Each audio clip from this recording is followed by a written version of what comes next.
Khanom Khrok Thai coconut rice pancake.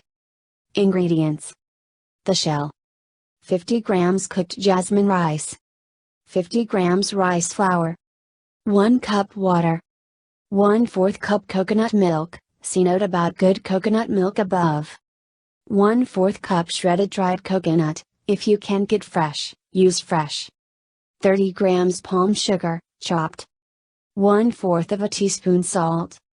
The filling: 1 cup coconut milk, 2 tablespoons granulated sugar, 1/4 of a teaspoon salt, 2 tablespoons rice flour. Also, coconut oil for greasing the pan. This will give extra coconut aroma, but you can use neutral flavored oil if you don't have it. Optional toppings: chopped green onions, this is the most classic, cooked sweet corn, cooked taro cubes. Instructions: for the shell, place all ingredients in a blender and blend until smooth. For the filling, whisk the rice flour, sugar and salt together until there are no more clumps of flour. Add coconut milk and whisk until sugar is dissolved. Both batters can be made in advance and stored in the fridge. Bring it out to room temp before using. If the shell batter has thickened up too much, you can add a bit of water to thin it out so it pours easily.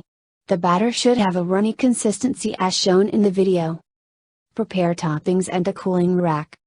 To cook, heat the pan at 325 degrees Fahrenheit. To test pan for readiness, sprinkle a bit of water onto the pan, and if it sizzles away immediately it's hot enough. Brush half the holes with coconut oil. Make only half a pan at a time in the beginning because you'll likely be a bit slow and clumsy to start, and it's just more manageable and less hectic to deal with a few at a time. Stir both batters every time before you use it. Add half a tablespoon of the shell batter into the preheated holes. Then add 1 teaspoon of the filling by dunking the teaspoon right into the middle of the shell and wiggle it slightly. See video for this technique. Let them cook for a minute or so. Meanwhile, fill the rest of the pan. After a minute or two of cooking, the cakes should be partially set. Go ahead and add your toppings. If you're using heavier toppings like corn or taro, and they sink too much into the cakes, just let the cakes set a bit more before topping.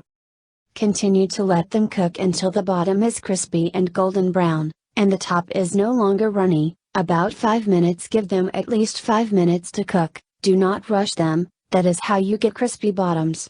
If the bottom is done but the top still needs more cooking, you can cover the pan with a pot lid to steam the top for 1 minute.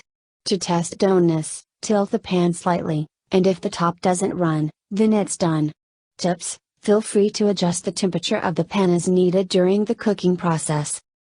Remove the cakes by pushing them up with a toothpick or skewer, and scooping them out with a spoon. Place on a rack to cool for a few minutes just so you don't burn yourself, but you want to eat these while they're still warm and crispy.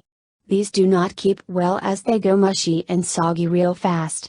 Note: I'm only using the toothpick to push the cakes up because I don't want to scratch the non-stick pan with the spoon, but if you're using cast iron, you can just use the spoon alone.